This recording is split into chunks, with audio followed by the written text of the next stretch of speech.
밝고 큰 달 아래 할바의 삶이 바뀌었다. 그는 눈앞에 아름다운 정령이 나타나 하늘의 문을 열기 위해 정령의 힘을 모아 위대한 정령 사용자가 되어달라고 애원하는 것을 믿을 수 없었다. 그 정령은 그를 지지하고 그의 검이 되겠다고 맹세하며 그를 주인이라고 불렀다. 그 만남이 있기 2주 전 노예들은 공포에 질려 안전을 위해 도망친다. 그들은 무의미한 죽음을 맞이하고 싶지 않다며 목숨을 구걸한다. 그들 중 하나는 그들 같은 노예는 A급 던전 보스에게 상대가 안 된다며 완전히 포기한다. 그들은 케르베로스를 이길 수 없다. 머리가 여러 개인 게 괴물이 노예들을 공격하고 그들에게 불을 뿜어 절망감을 느끼게 하고 죽을 것이라고 확신하게 만든다. 바로 그때 또 다른 노예가 나타나 케르베로스의 머리 하나를 공격하여 부상을 입힌다. 노예들은 역병신이라고 불리는 자가 짐승 앞에서 두려움 없이 서 있는 모습에 놀란다. 분노를 사서 거대한 짐승은 다시 그를 공격하려고 한다. 하지만 모두가 놀랍게도 그는 칼을 들어 단숨에 케르베로스를 베어버린다. 한편 어딘가의 대도시에서는 노예 탐험가들이 알바가 이끄는 A급 던전에서 살아 돌아오고 알바 또한 이전에 다른 던전을 탐험해서 살아남았다는 사실에 사람들이 충격을 금치 못한다. 그들은 그가 여전히 무게추를 메고 있다는 사실에 거의 믿을 수 없다. 다른 어딘가에서 도시의 영주는 알바가 던전 탐험에서 다시 살아 돌아왔고 불리한 조건에도 불구하고 살아 돌아온다는 것을 알게 된다.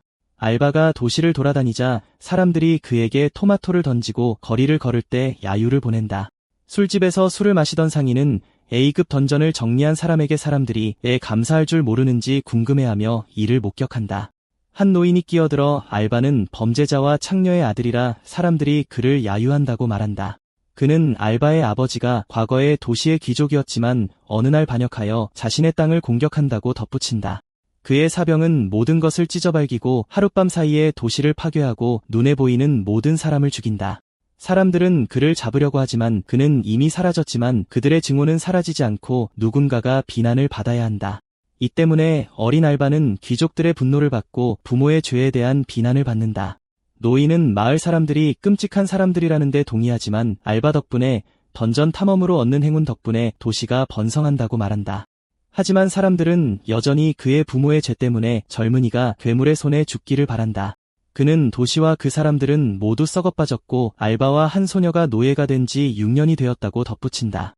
다른 노예들은 그를 쏘아보며 위험한 던전에 던져진 것에 대해 그를 비난한다.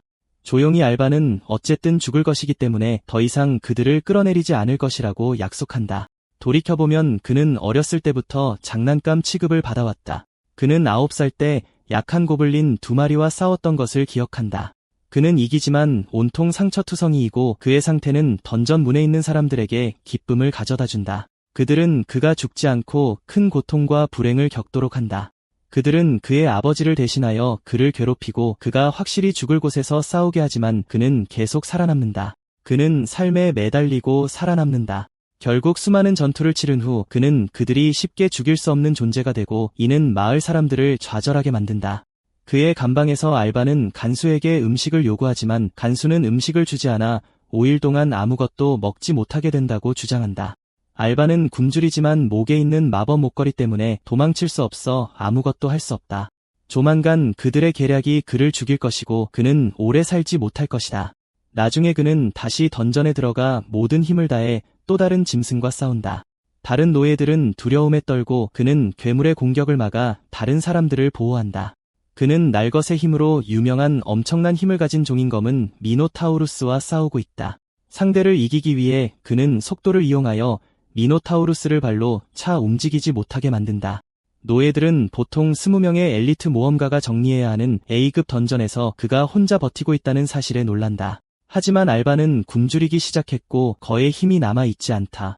그의 무기는 몇 년 동안 교체되지 않았다. 엉망진창이다. 그리고 칼날은 거의 뵐 수 없으므로 경계를 늦출 수 없다. 그는 계속 싸우기 위해 자신을 밀어붙이고 다시 공격하기 위해 움직인다. 하지만 그는 던전 바닥에 있는 희귀한 노란 도마뱀을 발견하고 싸움을 멈춘다.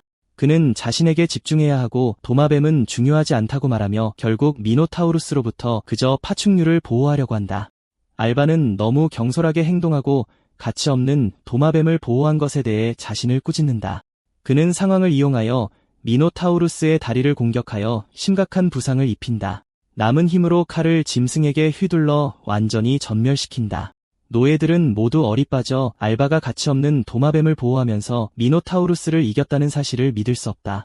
술집으로 돌아와 젊은 상인은 알바의 아버지가 어떻게 그렇게 쉽게 도시 전체를 공격하고 영주의 군대에서 탈출할 수 있었는지 이상하게 생각한다.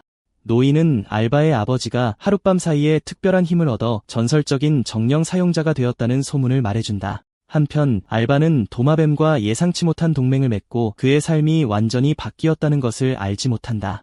알바는 자신의 감방의 어둠 속에서 새로운 도마뱀 친구와 이야기하며 그 작은 친구를 구하기 위해 자신의 목숨을 걸었다는 것을 상기시킨다. 알바는 그 생물을 보호하기 위해 의도적으로 자신을 다치게 했다는 것을 기억하며 바보처럼 느낀다. 그는 도마뱀을 먹어야 할지 궁금해하며 작은 도마뱀을 두렵게 만든다. 도마뱀은 당황하고 알바는 미소를 짓는다. 그는 도마뱀에게 농담이었고 그녀를 구하기 위해 그렇게 많은 고생을 했는데 그녀를 먹는 것은 실용적이지 않을 것이라고 말한다. 그는 도마뱀에게 춥지 않도록 그의 옆에 있는 담요 밑으로 들어가라고 부탁한다. 알바는 잠을 자려고 하지만 부러진 왼팔이 너무 아파서 무시할 수 없다. 그는 다음 싸움이 그것 때문에 힘들까 봐 걱정한다. 도마뱀은 그의 부러진 팔을 관찰한다. 갑자기 도마뱀의 명령에 따라 빛이 팔을 덮는다. 그러자 알바는 통증이 사라졌고 도마뱀이 일종의 치유 마법을 사용했음에 틀림없다는 것을 깨닫는다. 그는 괴물이 인간에게 애착을 가질 만큼 충분히 인간에게 붙어서 그를 치유해준다는 말을 들어본 적이 없다고 생각한다. 그는 손에 든 도마뱀에게 내가 뭐냐고 물었다. 다음 날 알바는 골렘과 싸우기 위해 던전으로 보내진다. 그는 골렘 공격의 여파로 인한 파괴적인 힘을 피할 수 있다. 눈앞에 있는 골렘에도 불구하고 알바는 도마뱀이 자신의 팔을 치료해준 것에 대한 생각뿐이다. 도마뱀에 대한 질문으로 머리가 가득 차 있지만 상대에게 집중하기 위해 그는 여전히 칼로 골렘의 몸을 부술 수 있다. 그러자 간수들은 알바를 다시 죽이지 못한 것에 좌절하여 들어온다. 노예가 뒤에서 알바에게 접근하고 그는 뒤에 단검을 숨기고 있다. 그는 알바를 공격하지만 알바는 치명적인 일격을 가하기 전에 그의 얼굴을 때린다. 알바는 노예에게 영주가 그를 죽이는 대가로 자유를 제안했을 것이라는 것을 알고 있지만 배신을 너무 많이 겪어서 그에게 놀라지 않았다고 말한다. 알바는 주변에 자신의 편에 있는 사람이 아무도 없다는 것을 인정한다. 그는 누구에게도 도움을 요청하거나 그들을 믿어서는 안 된다고 자신에게 말한다. 한편 영주의 저택에서 하인은 영주에게 알바가 그를 죽이려는 마지막 노력에서 살아남았다고 말한다. 영주님은 짜증이 나서 빨리 그를 죽일 방법을 생각하라고 요구하고 있습니다. 나중에 밤에 도마뱀이 알바의 감방으로 돌아옵니다.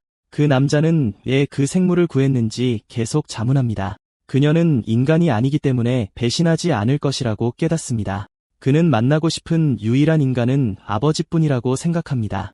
그에게 왜 도시를 공격했고 왜 그 때문에 그렇게 많은 고통을 겪어야 하는지 물어볼 수 있도록요. 도마뱀이 그의 팔을 만지고 다시 마법으로 치료합니다. 그는 도마뱀에게 감사하고 머리를 쓰다듬습니다. 그것이 자신을 배신하지 않을 것이라는 안도감을 느낍니다. 그는 울 때마다 내는 소리를 따라 그 생물을 쿠오라고 부릅니다. 그는 받은 빵을 쪼개어 도마뱀 친구와 나눕니다. 도마뱀은 기분이 좋다는 듯 소리를 내고 그 덕분에 알바는 미소를 짓습니다. 그는 던전에서의 전투가 끝나면 남은 날들을 쿠오와 함께 보낼 것이라는 것을 알고 안도감을 느낍니다. 도마뱀이 곁에 있으면 마음이 편안해집니다. 그는 도마뱀 옆에서 잠이 듭니다. 그는 이것이 친구를 갖는 느낌인지 궁금해합니다. 어느 날 알바는 던전 입구에 들어가려 할 때 영주님의 방문을 받습니다. 영주는 알바에게 그가 인생의 마지막 순간에 들어가는 것을 보게 되어 기쁘기 때문에 들어가기 전에 그를 방문했다고 말합니다. 그러자 마법사가 지팡이를 사용하여 노예의 목걸이를 통해 알바에게 전기로 충격을 가합니다. 그러자 경비병이 그의 다리를 찔러 부상을 입힙니다. 영주는 전기와 창의 도구로 인해 알바가 고통스러워하는 것을 보고 웃습니다. 영주는 알바에게 경멸적인 표정으로 오늘이 그를 죽이는 날이라고 속삭입니다. 알바는 던전에 들어가 부상당한 다리에도 불구하고 여전히 괴물을 죽일 수 있습니다. 한편 경비병들은 수정 구슬을 듣고 있는데 라디오처럼 목소리가 나와 마을 사람들에게 던전 보스전을 생중계로 볼 수 있을 것이라고 알려줍니다. 그들은 오우거 킹 보스와 그의 오우거 무리가 알바를 완전히 죽이는데 충분할 것이라고 사람들에게 확신시킵니다. 알바가 오우거 킹과 맞서 싸울 때 도시 곳곳의 사람들이 그를 모욕하고 그의 죽음을 바랍니다. 오우거 킹이 클럽을 휘두르기 시작하지만 알바는 칼로 막습니다. 알바가 오우거 킹을 막는 동안 2명의 오우거가 그에게 돌진합니다. 그는 그들의 모든 공격을 피한 다음 조각으로 자릅니다. 그런 다음 그는 오우거 킹에게 돌진하는데 다시 집중합니다. 그의 목걸이가 갑자기 전기로 그를 감전시키고 그로 인해 오우거 킹이 그를 공격할 기회를 얻습니다. 한편 더 많은 오우거가 그를 둘러싸고 있습니다. 그는 많은 오우거를 베어 넘기고 그들의 공격을 막습니다. 그러나 그는 계속해서 목걸이에서 전기에 감전됩니다. 그럼에도 불구하고 그는 여전히 오우거를 무장 해제하고 죽일 만큼 강합니다. 더 많은 오우거가 그를 둘러싸고 그가 더 많이 베어 넘깁니다. 알바는 경비병이 칼을 겨누고 있는 자신의 도마뱀 친구가 잡혀있는 것을 보고 충격을 받습니다. 경비병은 그 생물을 죽일 준비를 하면서 칼을 치켜듭니다. 알바는 눈앞에 오우거 상대를 잊고 칼을 경비병에게 던집니다. 그는 오우거의 클럽에 맞았지만 도마뱀이 경비병의 소나기에서 벗어나는 데 성공합니다. 수정구슬 라디오 목소리는 알바가 하찮은 도마뱀을 위해 칼을 던져버린 것이 얼마나 예상치 못한 일인지에 대해 논평합니다. 알바는 몸에 쌓이는 모든 데미지를 느낄 수 있습니다. 더 많은 오우거가 그를 둘러싸자 그는 죽을 것이라고 받아들입니다. 그가 눈을 감으면서 적어도 쿠를 구했다는 사실에 만족합니다. 갑자기 그는 이것이 정말로 원하는 것인지 묻는 목소리를 듣습니다. 그는 눈을 뜨고 쿠가 그의 가슴 위에 있는 것을 봅니다. 도마뱀은 오우거를 쳐다보고 오우거는 알바에게 가까이 가지 못하도록 위협합니다. 알바는 그에게 정말로 죽고 싶은지 묻는 목소리가 쿠우에게서 나오는 것인지 궁금해합니다. 그는 쿠우에게 노예로서 지금 살아남는 것은 어차피 나중에 죽일 것이기 때문에 무의미하다고 말합니다. 그는 포기했다고 인정합니다. 쿠우는 그에게 너무 쉽게 삶을 포기한다고 말합니다. 알바는 도마뱀이 자신이 너무 쉽게 삶을 포기한다고 생각하는 것에 모욕감을 느끼고 그것이 무슨 말을 하는지 모른다고 소리칩니다. 그는 노예는 아무 이유 없이도 죽는다고 계속 말합니다. 그는 이미 얼마나 많은 노예들이 죽는 것을 보았는지 회상합니다. 그는 자신이 할 수 있는 일은 아무것도 없다고 말합니다. 그는 어쨌든 죽을 것입니다. 그는 계속해서 인생에서 아는 모든 사람을 믿을 수 없고 너무나 많이 배신당해서 모든 사람이 그의 적이라고 생각합니다. 그는 자신이 슬프거나 죽을 때 아무도 신경 쓰지 않을 것이라고 애도합니다. 쿠우는 그녀가 신경 쓰고 그녀가 그의 동맹이며 그가 혼자이든 희망이 없든 항상 그의 곁에 있을 것이라고 말합니다. 그녀는 그에게 그녀를 믿어달라고 부탁합니다. 그녀는 그의 마음이 원하는 소원이 무엇인지 묻습니다. 알바는 도망칠 곳도 없고 어차피 죽을 것이기 때문에 자신의 소원은 중요하지 않다고 생각합니다. 그는 여전히 어린아이였을 때 감방에서 혼자 두려워하며 누군가가 자신의 말을 들어주기를 바랐던 때를 기억합니다. 눈물을 글썽이며 알바는 쿠에게 자신을 도와달라고 부탁합니다. 웅크린 자세로 아이처럼 누군가에게 자신을 도와달라고 외칩니다. 쿠는 그의 대답에 감사드립니다. 갑자기 도마뱀이 금빛으로 빛납니다.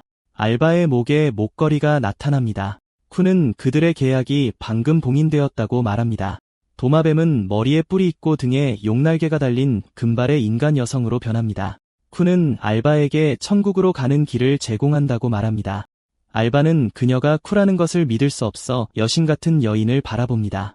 쿠는 그에게 손을 내밀어 그들은 손을 맞잡습니다. 그들의 결속에서 나오는 빛의 폭발이 던전을 파괴하고 하늘로 뚫고 들어갑니다. 알바의 목에 있던 노예 목걸이가 산산조각납니다. 그의 위에는 별로 가득한 밤하늘의 모습이 펼쳐져 있습니다.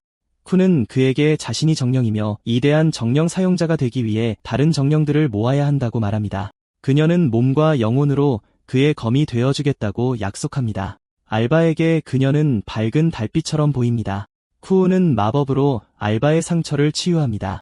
알바는 여전히 모든 것이 혼란스럽고 눈앞의 인간 여자가 정말 쿠인지 묻는다. 그는 또한 정령이 무엇인지, 그녀 같은 도마뱀이 어떻게 인간으로 변할 수 있는지, 그리고 그에게 천국을 열어준다는 말이 무슨 뜻인지 묻는다. 그녀는 기절한 인간들이 깨어나기 전에 움직여야 하므로 나중에 설명하겠다고 답한다. 쿠는 거대한 황금용으로 변신하고 알바에게 올라타라고 한다. 알바는 그녀가 용으로 변하는 것을 보고 너무 놀라 말을 듣지 못한다.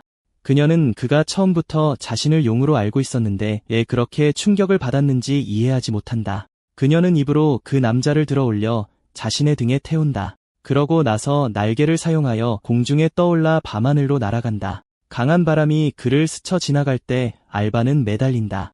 그는 노의 목걸이가 부서지고 하늘이 매우 넓다는 것을 알게 되어 기뻐한다. 다음 날 알바와 쿤은 모험가 길드가 있는 마을로 향한다. 거기에서 접수원은 그가 등록된 모험가로 신청할 수 있도록 서류를 가져온다. 그는 등록할 돈이 없기 때문에 거절한다. 그래서 접수원은 그에게 F등급 약초 수집 의뢰를 준다. 구경꾼들은 알바가 도망친 노예처럼 보이지만 세련된 귀족 여성처럼 보이는 아름다운 여성과 함께 있다는 것을 이상하게 생각한다. 알바는 한 남자가 그들을 보자마자 밖으로 나가는 것을 수상하게 여긴다. 이 남자는 그의 보스에게 모험가가 되기 위해 온 여자를 발견했는데 노예로 팔기에 완벽하다고 보고한다. 대담하고 덩치가 크며 중년인 보스는 쿨을 잡을 생각에 미소를 짓는다. 그는 자신의 도적 군대에게 그녀를 잡으라고 격려한다. 나중에 도적들은 숲에 있는 쿠와 알바를 둘러싼다. 쿠는 알바에게 그들이 도적이며 범죄자이기 때문에 가능한 한만이 다치게 할 수 있다고 말한다. 그녀는 그에게 보스가 손에 거대한 보석이 달린 반지를 끼고 목에 반짝이는 금 목걸이를 걸고 있다는 것을 보여준다. 그녀의 돈은 그에게서 훔칠 수 있다는 생각에 탐욕스럽게 반짝인다. 도적 보스는 칼을 들고 군대에게 소녀를 잡고 노예를 죽이라고 명령한다. 쿤은 거대한 황금 용의 모습으로 변한다. 이 모습으로 그녀를 보는 것은 도적들에게 공포를 보낸다. 보스는 그녀를 정령으로 인식하고 알바가 정령 사용자라고 추론한다. 쿤은 꼬리를 휘둘러 도적들을 날려버린다. 보스는 정령과 정령 사용자가 여기서 초보자처럼 약초를 수집하고 있는지 궁금해한다. 보스는 부하들에게 정령 사용자는 그들이 감당할 수 있는 인간일 뿐이므로 그에게 집중하라고 촉구한다. 알바는 그를 향해 돌진하며 발로 차서 그들을 날려버린다.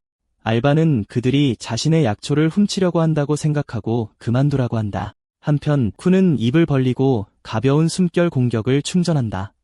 그녀는 그것을 방출하여 숲을 황무지로 만드는 엄청난 파괴력으로 빛을 퍼뜨린다. 쿤은 도적들이 가진 모든 보물을 챙긴 후 매우 기뻐한다. 그녀는 묶여있는 도적들에게 그들의 은신처가 어디인지 물어 더 많은 보물을 가져갈 수 있도록 한다. 그녀는 주인인 알바에게 그들의 은신처를 습격할 수 있는지 묻는다. 그 남자는 지금 그의 손이 약초로 가득 차 있기 때문에 거절하고 짜증이 난 쿤은 그에게 그냥 버리라고 말한다. 알바는 보스에게 다가가 정령 사용자가 무엇인지 묻는다. 전설에 따르면 정령은 자연의 화신이며 엄청난 힘을 가지고 있다. 많은 사람들은 그들이 세상을 창조한 생명과 궁극적으로 세상을 파괴할 생명이라고 믿는다. 도적 두목은 정령이 정령수를 가지고 있는 것이 평범한 마법으로는 감당할 수 없는 가장 강력한 생명체라고 계속 설명한다. 그는 또한 정령과 계약을 맺는 것은 인간이 알바가 지금 가지고 있는 것과 같은 목걸이를 갖게 된다는 것을 의미한다고 설명한다. 그러고 나서 도적 두목은 알바와 같은 정령 사용자가 그에게 정령에 대해 묻고 있는지 묻는다. 알바는 자신의 정령인 쿠가 물을 때마다 질문을 회피한다고 말한다. 그는 도적의 얼굴에 가까이 다가가 그가 너무 많이 알고 있다고 의심한다. 알바는 도적이 전투 중에 정령에 대한 자신의 지식을 쏟아낸 것을 회상한다. 그는 도적이 어떻게 그렇게 많이 알고 있는지 묻고 도적은 땀을 뻘뻘 흘린다. 도적은 미소를 지으며 그에게 대답할 필요가 없으며 그들을 쫓아온 것을 후회할 것이라고 말한다. 나중에 밤에 알바와 쿤은 여관으로 향한다. 거기에서 알바는 자신의 식사가 얼마나 맛있는지에 충격을 받고 이미 수많은 접시를 먹었고 더 많은 접시가 나올 것이다. 테이블에서 비슷한 식사를 하고 있는 다른 사람들은 그가 평범한 저녁 식사에 그렇게 흥분하는지 혼란스러워한다. 요리사조차도 알바에게 뭔가 잘못되었다고 생각하고 쿤은 그 남자에게 특별한 양육이 있었다고 설명해야 한다. 알바는 아무도 무슨 말을 하는지 신경 쓰지 않고 식사를 하는 것 때문에 자신이 느끼는 완전한 행복에 집중한다. 그는 계속 먹으면서 이것이 귀족들이 먹는 종류의 식사라고 믿어야 한다고 말하지만 쿤은 그들에게 특별한 것이 없다고 계속 말한다. 쿠오는 돈이 그에게 줄 수 있는 힘이라고 상기시킨다. 알바는 계속 먹으면서 돈에 대한 축복에 감사하며 울고 있다. 짜증이 난 요리사는 그 남자에게 음식이 다 떨어졌다고 말하고 지금 목욕을 하라고 한다. 노예로 자란 탓에 목욕을 한다는 말에 알바는 충격을 받는다. 그는 그 단어가 정령처럼 전설에만 등장한다고 믿기 때문이다. 그는 목욕탕으로 향하여 뜨거운 물에 몸을 담근다. 그 느낌은 이질적이면서도 좋다.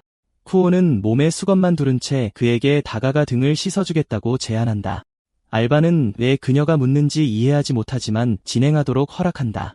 쿠는 그의 초인적으로 튼튼한 몸에 완벽한 강철 솜털을 빌려와 그의 몸을 마사지하는 것을 보여준다. 그것을 그의 등 전체에 문지르는 것은 알바를 아프게 하고 그를 비명지르게 만든다. 그들은 함께 뜨거운 수영장에 들어가 휴식을 취한다. 쿠는 너무 많은 먼지가 스크럽에서 나왔기 때문에 알바가 지금 반짝반짝 깨끗해졌다는 것을 알 수 있다. 그는 손바닥에 넣을 물을 움켜쥐고 여전히 목욕을 하고 있다는 것을 믿을 수 없다. 그는 자신이 실제로 죽었고 천국에 있는지 궁금해한다.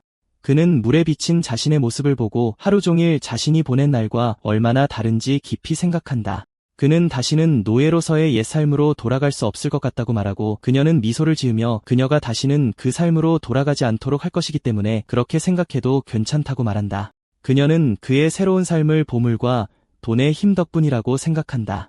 알바는 승인하고 보물이 훌륭하다는데 동의한다. 쿠는 알바에게 가까이 다가가 여자가 옆에 있으니 지금 무슨 느낌이 드는지 묻는다. 그는 욕망을 이해하지 못한다고 답하고 쿠를 짜증나게 한다. 알바는 계속 안전한 하루를 보내는 것이 얼마나 상쾌한지 외친다. 그에게서 이 말을 듣는 것은 쿠를 슬프게 만든다. 그녀는 옳다고 대답한다. 나중에 그들은 알바가 처음으로 침대를 보고 흥분하는 방으로 향한다. 그는 어디에서나 누워서 잘 수 있는데 왜 침대에 누워야 하는지 이해하지 못한다. 침대에 눕자마자 구름 위에 있는 것처럼 부드러움에 감싸이는 기분이다. 쿠가 옆에 누워 팔을 베개로 사용하는 것에 그는 놀란다. 그는 당황한 표정으로 그녀를 바라보고 소녀는 무슨 일이냐고 묻는다. 그는 왜 자기 옆 침대에 눕지 않느냐고 묻는다. 그녀는 그 옆에서 자는 버릇이 있다고 말한다. 옛날 도마뱀이었을 때 항상 그랬기 때문이다. 알바는 그녀에게 자기 침대로 돌아가라고 한다. 사람을 믿지 않기 때문에 너무 가까이서 자는 것이 불편하다고. 쿠는 밖에서 위험한 기운을 느끼고 침대에서 일어선다. 그녀는 창밖을 내다보며 두 명의 군인이 그들을 찾는 듯한 모습을 본다. 그들은 군인들이 알바를 노예로 부렸던 영주의 문장을 달고 있는 것을 본다. 알바는 그들이 정찰병이고 군대가 바로 근처에서 그를 기다리고 있을 것이라고 생각한다. 알바는 도망치고 싶지 않다며 모든 것을 끝내고 싶다고 선언한다. 쿠는 그와 함께 가겠다고 말한다. 그녀는 그가 과거를 정리한 후에 정령에 대한 모든 것을 설명해 줄 수 있는지 묻는다. 그는 노예로서의 삶을 끝내고 앞으로 나아가겠다고 약속한다. 쿠는 미소를 지으며 그에게 정령의 힘과 정령술 사용하는 방법을 알려주고 싶어한다. 군인들이 넓은 들판에서 행진하며 알바를 쫓는 영주의 깃발을 들고 있다. 알바는 쿠와 함께 그들이 다가오기를 기다린다. 영주는 알바를 절대 놓치지 말라고 소리치며 그들의 자존심이 걸려 있다고 선언한다. 그는 2000대 1의 싸움이라고 외치며 사기를 북돋운다. 군인들은 서로를 힐끗 보며 당황한 표정을 짓는다. 지금 알바를 보니 영주는 그가 도망칠 수 없다고 확신한다. 그는 부하들에게 돌격 준비를 하라고 명령하며 적은 도시에서 도망친 범죄자의 아들이라고 상기시킨다. 그는 그가 죽을 때까지 땅끝까지 쫓아가야 한다고 선언한다. 쿠는 알바가 인기가 많다고 농담한다. 그녀는 그를 죽여서 얻을 것도 없는데 왜 그렇게 열심인지 궁금해한다. 알바는 도망칠 수도 있었지만 모든 것을 끝내고 싶어서 그러지 않았다고 회상한다. 그는 영주를 바라보며 이 기회를 통해 과거의 삶의 작별을 고하려 한다. 쿠는 군대의 수가 많아도 그녀의 상대가 되지 못한다고 생각한다. 그녀는 좀 더 화려한 공격을 일찍 하지 않은 것을 후회한다. 그랬다면 영주가 군대를 보내지 않았을지도 모른다. 그녀는 주인님에게 물러서 있으라고 조언하며 이업은 자신이 처리하겠다고 한다.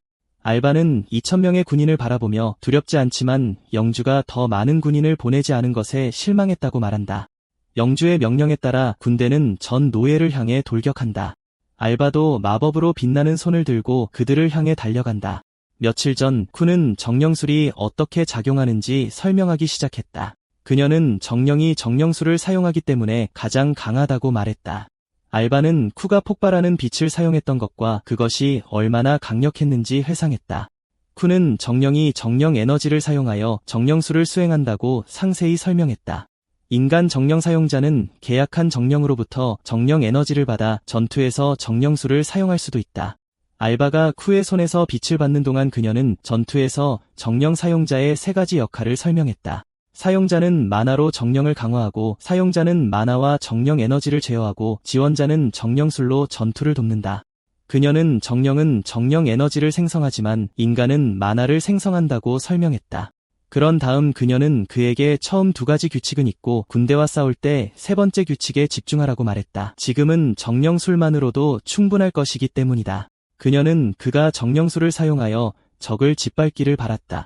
그녀는 한 번에 폭발하는 빛으로 1000명의 군인을 쓸어버릴 수 있으며 그녀가 2번째 폭발을 얼마나 빨리 만들어내느냐가 전투의 결정적인 요소가 될 것이라고 알렸다. 그녀의 걱정은 주문이 늦어지면 군대가 알바를 포위할 것이라는 점이었다. 그녀는 그에게 준비하라고 부탁했다. 현재 알바와 군대는 여전히 서로를 향해 달려가고 있다. 빛나는 손으로 알바는 너무 강력한 주먹을 날려온 군대를 빛의 폭발로 감싸버린다. 쿤은 충격을 받았지만 알바 자신은 훨씬 더 놀랐다. 한편 영주는 2000명의 군인이 모두 전멸했다는 것을 보고 식은땀을 흘리며 가장 큰 충격을 받는다. 쿤은 말을 잇지 못한다. 그녀는 이제 자신의 주인을 과소평가했으며 그의 만화가 자신의 기대를 훨씬 뛰어넘는다는 것을 알게 된다. 알바는 이제 영주에게로 관심을 돌린다. 영주는 다가오는 괴물을 두려워하며 제발 가까이 오지 말라고 애원한다. 알바는 그에게 실망했다고 말하며 영주는 그들의 공유된 과거로부터 그를 죽이려면 5배나 많은 군인이 필요하다는 것을 알았어야 했다고 말한다. 알바는 몸을 떨며 땅에 엎드린 영주를 뒤로하고 떠나며 그들이 서로를 보는 것은 이번이 마지막이라고 말한다. 갑자기 알바와 쿠오는 누군가 박수치는 소리를 듣는다. 그들은 영주를 돌아보고 검은색 장식 우산을 든 검은 옷을 입은 여자가 그들에게 박수를 치고 있는 것을 본다. 그녀는 자신을 시이라라고 소개하며 금지된 술법을 사용하는 자로 알바를 데려가기 위해 온 질서의 관리자라고 말한다. 쿤은 그녀의 존재에 긴장하며 떨기 시작한다. 쿤은 자신을 쫓는 사람이 봉화대 조직의 시이라라는 것을 안다. 시이라는 알아봐줘서 기쁘다고 미소 짓는다. 알바는 긴장했지만 좌절감을 느낀다. 그는 무슨 일이 일어나고 있는지 그들이 사용하는 단어의 의미를 이해하지 못한다. 그가 알 수 있는 것은 큐가 시이라를 두려워한다는 것뿐이다. 쿠오는 금지된 술법을 사용한 것에 대한 처벌이 1달 이상 남았는데 왜 지금 그녀를 잡으러 왔느냐고 묻는다. 시이라는 쿠오의 시간표가 앞당겨졌다고 설명한다. 그녀가 남자와 계약을 맺어 힘을 되찾았기 때문이다.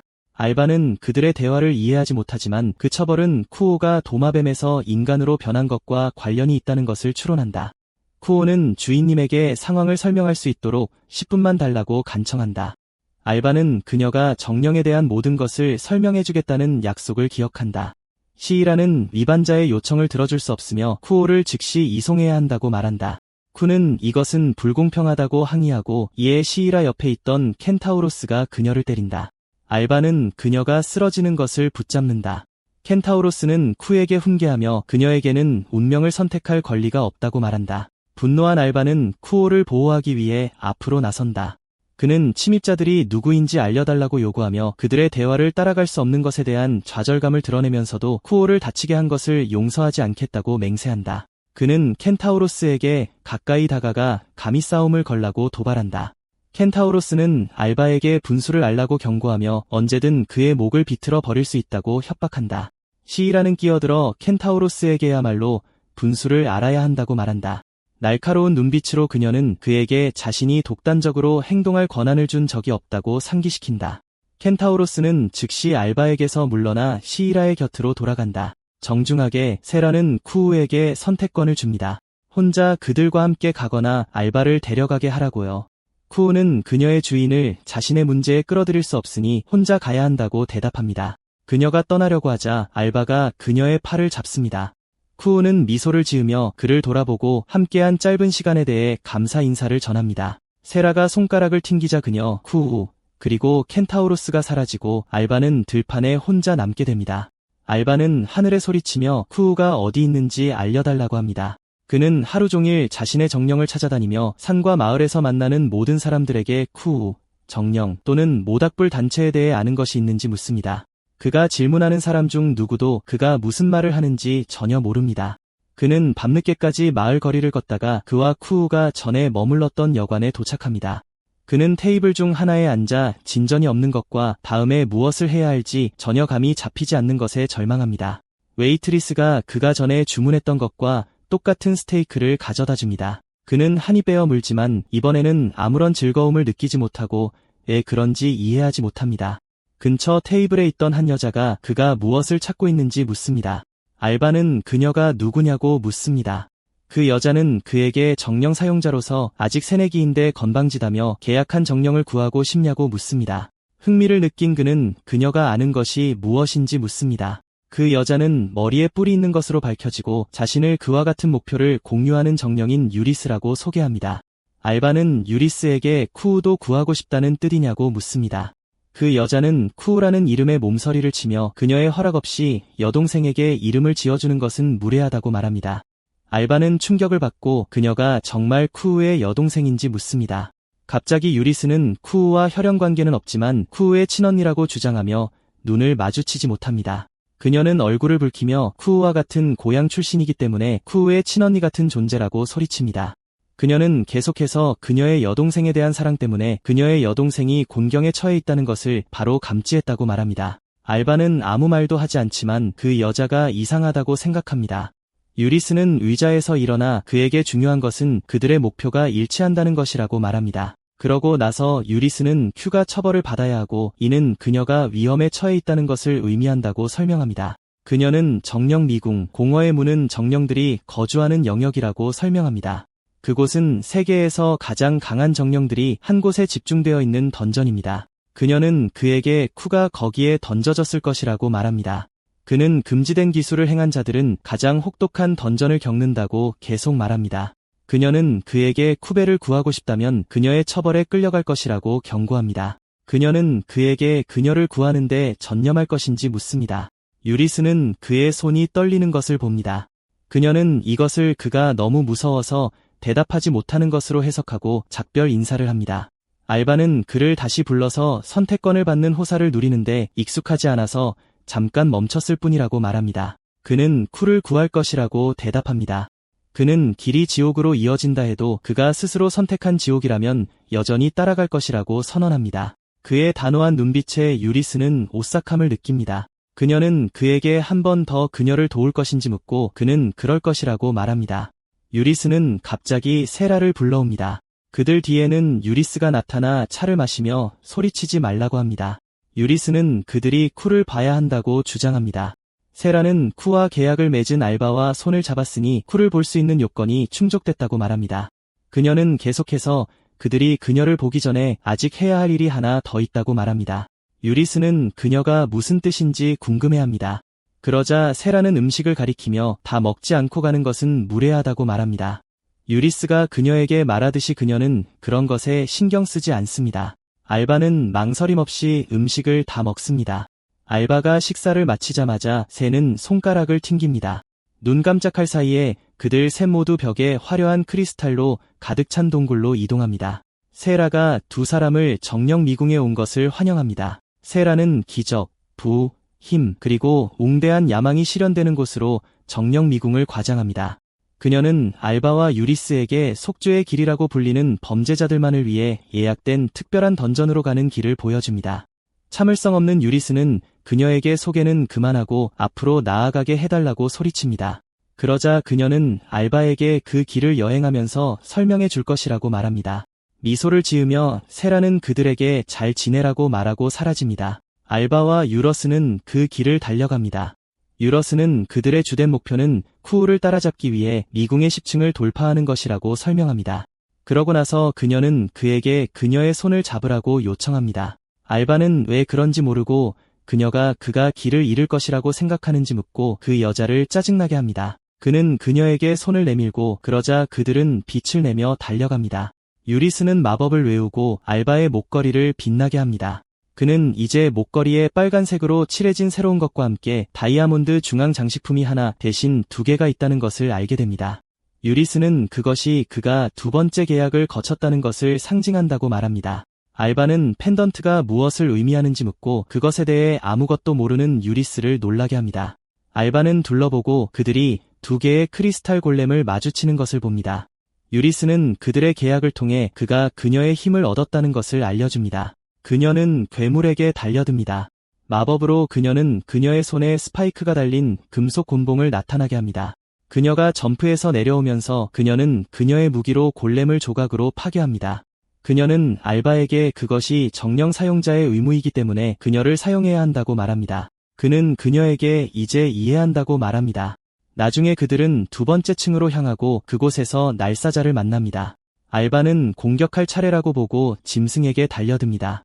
사자가 공격을 시작하자 유리스는 뒤에서 알바를 잡고 짐승의 공격을 피하기 위해 뛰어오릅니다. 그녀는 남자에게 정령 사용자는 항상 후방에 있어야 한다고 말합니다.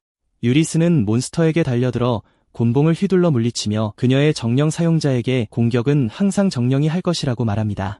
그녀는 알바에게 다가가 그를 가리키며 그에게 전투 중에는 정령이 그를 보호하도록 해야 한다고 말합니다. 그래도 유리스는 알바가 그녀가 그에게 가기도 전에 이미 사자의 칼날을 피하려고 했다는 것이 이상하다고 생각합니다. 알바는 인간이 전투에서 뭘 사용하는지 묻는다. 그는 쿠우가 전투에서 사용자의 역할에 대해 말했던 것을 떠올린다.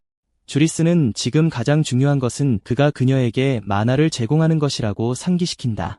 그녀는 정령은 정령력을 생성할 수 있지만 인간은 만화를 생성할 수 있다고 설명한다. 그리고 그 두 에너지가 결합되면 정령은 더욱 강력해질 것이다. 알바는 이제 정령이 왜 인간과 계약을 맺어야 하는지 이해한다. 주리스는 계약을 맺었기 때문에 그들 사이에 보이지 않는 영적인 연결이 있다고 설명한다. 그녀는 그에게 연결을 감지하고 제어한 다음 만화를 그녀가 사용할 수 있는 힘으로 전달하라고 격려한다. 갑자기 이전의 수정 골렘보다 더 큰 금속 수정 골렘이 나타나 알바에게 기본을 빨리 배우도록 압박한다. 주리스는 알바에게 그녀의 공격에 맞춰야 한다고 말하면서 몬스터를 공격할 준비를 한다. 알바는 만화를 주리스에게 보내기 위해 손을 내민다. 주리스는 골렘에게 돌진한다. 그녀는 그것을 때리지만 몬스터의 가죽이 너무 질겨서 뒤로 밀려나는 것에 놀란다. 그녀는 알바가 여전히 그녀에게 만화를 전달하려는 시도로 팔을 뻗고 있는 것을 본다. 그는 그녀에게 만화를 보내지 못하고 손에 고립된 만화만 모았다는 사실에 당황한다. 주리스는 골렘을 계속해서 때리고 조금씩 깎아낼 뿐이다. 오랜 시간이 지난 후 그녀는 몬스터를 산산조각냈지만 그는 아무런 도움이 되지 못했기 때문에 여전히 알바에게 화가 나 있다. 알바와 주리스는 더 많은 몬스터와 싸우지만 승리에도 불구하고 정령은 여전히 완전한 힘에 미치지 못해 좌절한다. 그녀는 알바에게 쿠우처럼 그녀도 금지된 기술을 사용하여 약해지고 있다고 말한다. 그녀는 그들이 금지된 기술을 사용하여 규칙을 위반했기 때문에 약해진 상태 외에 처벌을 받을 것이라고 설명한다. 이것은 또한 던전의 난이도가 평소보다 훨씬 높다는 것을 의미한다. 그녀는 알바에게 더 많은 몬스터를 뚫고 나아가려면 더 많은 힘이 필요하며 그녀를 더 강하게 만드는데 그가 달려있다고 강조한다. 알바는 자신이 할 수 있는지 묻지만 이해한다고 단언한다. 그들은 5층의 한 지역에 도착하고 주리스는 그곳이 적이 없고 쉴 수 있는 안전지대라고 설명한다. 그녀는 쿠우가 이 장소에서 쉬었다는 것을 감지하고 멈추지 않고 밀어붙이면 따라잡을 수 있다고 믿게 된다. 주리스에 대한 모든 걱정, 그녀는 상처투성이이고 지쳐 보인다. 주리스는 쿠우가 강력한 금지된 기술을 사용했기 때문에 지금 그녀가 가장 약한 상태이며 그 행위가 그녀가 이전에 도마뱀이었던 이유라고 설명한다. 주리스는 그들의 가장 큰 도전이 10층에 있을 것이라고 경고한다. 그녀는 정화의식이라는 특별한 행사가 그곳에서 열리는데 그곳에서 죄인들은 모닥불 조직에 의해 마련된 대로 서로 결투를 벌인다고 설명한다. 이것은 그들이 또 다른 정령 사용자와 맞서게 될 것이라는 의미이며 쿠우의 큰언니로서 가능한 한 빨리 그녀에게 도달하여 보호해야 한다고 선언한다. 알바는 주리스가 자신의 안전을 돌보지 않고 곧 몸이 망가질까 봐 걱정한다. 그는 그녀에게 만화를 주어 도울 수 없다는 죄책감을 느낀다. 나중에 6층에서 그들은 언데드 뼈 오우거를 만난다. 그 생물은 뼈 대포를 발사하고 주리스는 야구하는 것처럼 쳐낸다. 한편 알바는 만화를 모으려고 애쓰면서 팔을 뻗는다. 그는 초인적인 힘에도 불구하고 마법을 배울 기회가 없었던 것을 후회한다. 주리스가 전투에서 고전하는 동안 알바는 여전히 그녀를 강화하기 위해 만화를 주문으로 바꾸는 방법을 모르는 것에 대해 유감스럽게 생각한다. 그는 자신에게 방법을 알아내야 한다고 말한다. 그는 주리스에게 두더지 몬스터가 그녀 뒤의 벽에서 파고 나왔다고 경고한다. 그 생물이 돌진하고 알바는 그것의 앞에 뛰어든다. 주리스는 그가 다쳤을까 봐 두려워한다. 한편 10층의 콜로세움에서 쿠우는 전투 중간에 고전하고 있다. 그녀의 적은 목걸이에 펜던트 4개를 가진 인간 남성 정령 사용자이고 그의 옆에는 전에 세에라와 함께 있었던 켄타우로스가 있다. 정령 사용자는 수정 골렘과 3개의 눈이 달린 오우거를 조종하고 그것들은 쿠우에게서 몇 인치 떨어져 있다. 숨을 헐떡이고 상처투성이임에도 불구하고 쿠우의 눈은 여전히 계속하겠다는 결의를 담고 있다. 정령 사용자는 그의 수정 골렘에게 쿠우를 공격하라고 명령한다. 그녀는 골렘의 검을 막기 위해 폭발적인 빛의 축소 버전을 사용하고 그 결과 발생한 폭발로 골렘은 움직일 수 없게 된다. 쿠우가 막 쉬려고 할 때 그녀의 상대는 더 많은 만화를 골렘에 쏟아부어 체력을 완전히 회복시킨다. 그것은 다시 공격하고 쿠우는 검을 겨냥한 또 다른 레이저 빛으로 반격한다. 이번에는 강화된 골렘이 그녀의 빛을 압도하고 그것의 공격은 그녀를 뒤로 밀어낸다. 그녀가 몸을 일으켜 세우면서 쿠우는 이길 수 있을까 하는 희망을 잃어가고 있었다. 그녀는 마법 사용자의 몬스터를 강화하는 강화 주문에 대응할 방법을 생각하려고 노력한다. 정령 미로의 10층에는 콜로세움에서 열리는 마지막 시련이 있다. 죄인에 대한 정화 결투는 조직에서 주선하고 정령 사용자는 싸울 수밖에 없다. 정령은 인간과 계약을 맺어야만 진정한 힘을 보여줄 수 있다. 목에 정령 보석 4개를 두른 루도는 손바닥에 만화를 모아 도마뱀 정령을 강화했다. 그것은 망치를 내리치고 그 충격은 땅을 부술 만큼 강력하다. 파트너 인간 없이 싸우는 것은 완전히 절망적이었지만 이것이 쿠우가 처한 상황이었고 그녀는 예상대로 분명히 지고 있었다. 만약 그녀가 적의 만화 강화에 대해 아무것도 하지 않는다면 그녀는 이길 가망이 없다. 켄타우로스 궁수가 그녀의 손이 닿지 않는 곳에 멀리 떨어져 있는 4명의 적정령이 있었다. 루도는 조용히 숫자를 세며 하나만 남았다고 말했다. 그녀는 혼란스러워하며 그가 무슨 말을 하는지 전혀 몰랐다. 그는 이미 결투에서 9명을 쓰러뜨리고 죽였으며 1명만 더 있으면 미로에서 풀려날 것이다. 이후 그의 분노에 찬 탐욕갱단과의 죄는 사면될 것이다. 이 이름을 듣고 쿠우는 인간 세계에서 쓰러뜨렸던 도적대를 떠올린다. 즉, 그런 쓰레기들과 함께 묶인 것만으로도 그들의 그룹의 선배인 루도를 불쾌하게 하기에 충분했다. 갱단은 인간 세계와 정령 세계 모두에서 활동하며 그것이 또한 그들이 그것에 대해 그렇게 많이 알고 있는 이유이기도 하다. 그는 이미 너무 많은 말을 낭비했으므로 이제 그들이 사라질 시간이다. 그는 손을 앞으로 내밀고 몬스터들은 돌격하여 싸워야 한다는 것을 이해한다. 설상가상으로 그는 만화로 그들의 힘을 강화한다. 푸우는 어쩔 수 없이 맨팔로 외눈박이 정령에 휘두르는 것을 막고 강력한 공격에 거에 부러진다. 그러나 그녀는 쉽게 쓰러지지 않겠다고 다짐하고 즉시 반격에 나선다. 용소녀는 사지에 정령 에너지를 입히고 다른 적을 공격하여 성공적으로 쓰러뜨린다. 이로써 그녀는 적어도 정령 사용자가 한 번에 둘만 강화할 수 있다는 것을 확인한다. 만약 그녀가 공격 대상을 정확하게 지정한다면 그녀의 공격은 뚫고 지나갈 수 있을 것이다.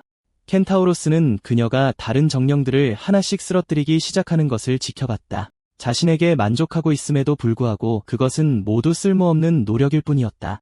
한 번에 4명의 적과 싸우는 것은 힘든 전투였지만 쿠우는 마지막 숨을 헐떡이기 전까지는 패배를 받아들이지 않을 것이다. 즉, 그녀는 가망이 없었다.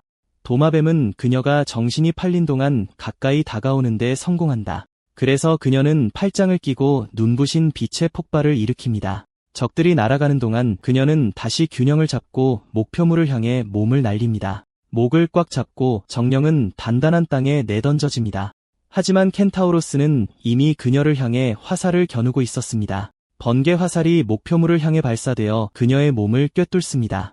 그 공격에 그녀는 비명을 지르며 수백만 볼트의 전기가 신경을 자극해 고통스러워합니다. 마침내 그녀는 쓰러집니다.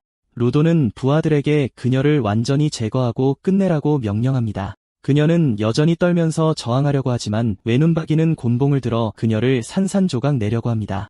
그때 작은 곤봉이 그의 무기를 휘두르는 도중 멈춰 세웠습니다. 주리스가 때맞춰 쿠우를 구하고 거대한 정령의 팔을 날려버렸습니다. 주요 적들은 예상치 못한 등장에 놀라고 용정령 역시 같은 심정을 공유하지 않을 수 없습니다. 그녀는 낯익은 목소리가 엉망진창이 된 그녀를 부르며 제때 와서 도와줄 수 있어서 다행이라고 말하는 것을 듣습니다. 그녀의 눈과 입은 충격으로 벌어지고 2명의 붉은 머리 친구가 그녀와 적들 사이에 서 있는 것을 봅니다.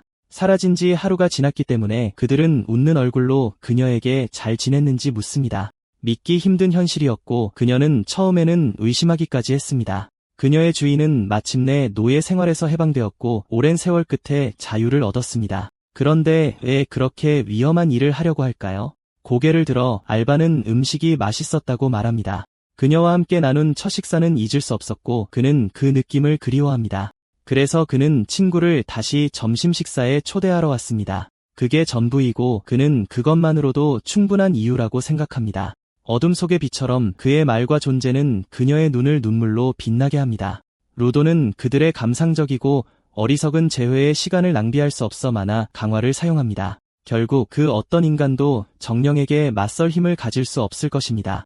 걱정된 쿠우는 그를 불렀고 주인에게 그녀에게도 만화 강화를 사용하라고 지시했습니다. 그는 뒤돌아보지도 않고 사과하며 그 기술을 배운 적이 없다고 말합니다. 그 고백에 그녀는 믿을 수 없어 하지만 주리스는 어린 소녀에게 괜찮을 것이라고 안심시킵니다. 그녀가 해야 할 일은 주에 깊게 지켜보는 것뿐입니다. 크리스탈 정령은 휘둘러서 거대한 만화 폭발을 앞으로 보냈습니다. 반면에 알바는 칼을 꽉 쥐고 몸의 모든 힘을 방출하며 비명을 지르기 시작했습니다. 인간의 무기 한 번 휘두름에 정령의 만화와 몸은 반으로 잘립니다. 루도와 쿠우는 당황하여 그들의 눈이 무엇을 보고 있는지 이해할 수 없습니다. 노의 목걸이가 사라지면서 알바를 저주했던 족쇄 또한 사라졌습니다. 그는 허약함, 약한 힘, 느린 속도, 흐릿한 시력, 그리고 셀 수 없이 많은 다른 상태 이상에 시달렸었습니다. 그 모든 것이 사라졌으니 그는 그 어느 때보다 자유롭고 강합니다. 이제 그는 인간이 정령을 이길 기회가 없다는 말을 다시 해달라고 그들에게 요청합니다. 결국 그것은 그가 직접 시험해 보고 싶은 것입니다. 그때 주리스는 믿을 수 없는 것을 보았습니다. 알바는 뒤에서 공격해오는 적을 그녀에게 경고하려고 6층에서 비명을 질렀습니다. 너무 늦었고 그녀는 제때 반응할 수 없었기에 그 남자는 빠르게 움직여 그들 사이에 섰습니다. 그녀는 그가 치명적인 부상을 입을까 걱정하며 울부짖었습니다. 붉은 액체가 튀었지만 그것은 인간의 것이 아니었습니다. 두더지 정령은 반으로 잘려 이전 노예의 칼날에 의해 두 조각으로 나뉘어 있었습니다. 정령이 세상에서 가장 강한 종족이라는 것은 자연의 법칙이며 이는 인간이 결코 그들을 이길 수 없다는 것을 의미합니다. 하지만 알바는 그의 엄청난 힘으로 그 법칙을 깨뜨리며 서 있었습니다. 이제 외눈박이는 그의 동맹이 패배하는 것을 보고 포효했습니다. 한편 쿠우와 주리스는 한 인간이 그들의 믿음을 뒤집기 위해 홀로 뛰어오르는 것을 지켜보았습니다. 그의 눈은 무기를 꽉 쥐고 있는 만큼 차갑게 식어 있었습니다. 불가능했고 루다는 그가 어떻게 정령과 어깨를 나란히 하고 서 있을 수 있는지 이해할 수 없었습니다. 하지만 불가능하다고 해서 그들이 상황을 무시할 수 있다는 의미는 아닙니다. 그래서 그는 또한 충격을 받은 켄타우로스에게 그의 충전 번개 쇠뇌를 사용하라고 지시합니다. 정령은 왜 그가 단순한 인간에게 그의 가장 강력한 공격을 사용해야 하는지 다시 생각하며 이를 악물었습니다. 그들이 적을 쓰러뜨리려면 자비 없이 그렇게 할 것입니다. 알바는 달갑지 않은 간섭을 감수하고 그들에게 조언을 해줍니다. 외눈박이는 좋은 눈을 가지고 있고 그의 움직임을 잘 감지할 수 있으니 그것이 그의 주요 기술임에 틀림없습니다. 하지만 큰 곤봉은 그의 모든 살상력이 나오는 곳이지만 그의 공격을 조잡하고 느리게 만듭니다. 칼을 들고 그는 적을 순식간에 큰 덩어리로 깨끗하게 자르는 칼날 세례를 퍼붓습니다. 결국 무기를 위한 최선의 선택은 쉽게 조작할 수 있는 것입니다. 켄타우로스가 그의 활에 에너지를 모으면서 콜로세움 전체에 강력한 비명이 울려 퍼졌습니다. 에너지는 응고되어 거대한 탄도미사일로 구체화되고 그 남자를 직접 겨냥합니다. 집중된 힘을 보고 자매들은 친구를 걱정하며 숨을 헐떡였습니다. 하지만 켄타우로스는 단지 인간만을 겨냥하는 것이 아니라 그들 모두를 죽이려고 했습니다. 알바는 완전히 침착하게 큰 크기가 항상 힘과 같은 것은 아니라고 반복했습니다. 그의 오만함에 질린 적은 미사일을 그에게 발사했습니다. 말할 필요도 없이 쿠우와 주리스는 둘 다 그들의 에너지를 친구에게 보내고 그의 칼을 노란색과 빨간색 정령 에너지로 감쌉니다. 이것은 꽤 도움이 되고 코팅은 알바의 칼날이 적의 가장 강력한 공격을 막을 수 있게 해줍니다. 거대한 폭발이 충돌해서 발생합니다. 이럼에도 불구하고 루도조차 그들이 그를 쓰러뜨렸는지 확신하지 못합니다. 답은 그들이 역병신이 그들을 향해 돌진하는 것을 보면서 빠르게 나타납니다. 아직 끝나지 않았지만 눈에 띄게 긴장한 켄타우로스는 그의 번개 화살로 후속 공격을 합니다. 하지만 그는 쿠우가 갑자기 옆에서 다가와 공격할 준비를 하는 것을 봅니다. 그녀는 분명히 아직 약해져 있었지만 그는 인간에게 너무 집중한 나머지 그녀가 다시 움직이는 것을 알아차리지 못했습니다. 용정령은 그의 궁술 기술을 전해 본 적이 있었고 그것을 끔찍하게 만드는 것은 화살의 엄청난 이동 속도입니다. 이것은 또한 그녀가 적의 손을 보고 그가 쏘는 순간에 맞춰 회피해야 하기 때문에 결함이기도 합니다. 그녀는 이것을 성공적으로 해내고 미소를 짓습니다. 한편 지라스는 켄타우로스의 턱을 무릎으로 강타하며 그녀가 거기 있다는 것을 잊어서는 안 된다는 고통스러운 상기를 시켜줍니다. 그는 또 다른 정령이 다른 쪽에서 공격해 올 것이라고 예상하지 못하고 공격에 정신이 나갑니다. 불행히도 여전히 그의 가장 위험한 적인 알바가 있었고 그는 마침내 공격할 위치에 있었습니다. 정령은 쿠우와 그녀의 주인이 그에게 맹공격을 가하면서 속수무책으로 비명을 질렀습니다. 이걸로 한동안 모든 정령들을 처리했어요. 하지만 묶어둔 정령술사는 어떻게 할 생각이었을까요? 용은 숨을 헐떡이며 가슴에 있는 펜던트를 부숴달라고 부탁합니다. 그것은 계약 보석으로 부서지면 정령과 주인 사이의 연결을 끊습니다. 쿠가 인간이 되었을 때 알바의 가슴에 나타났던 것과 비슷합니다. 루도의 펜던트는 이미 손상되었고 남은 것은 그것들을 완전히 파괴하는 것뿐입니다. 그녀의 지시에 따라 역병신은 칼날을 들어 보석을 파괴하여 정령술사를 패배하게 만듭니다. 한편 나와는 시이라에게 울면서 이반자들을 끝장낼 미궁을 만들지 못했다고 사과했습니다.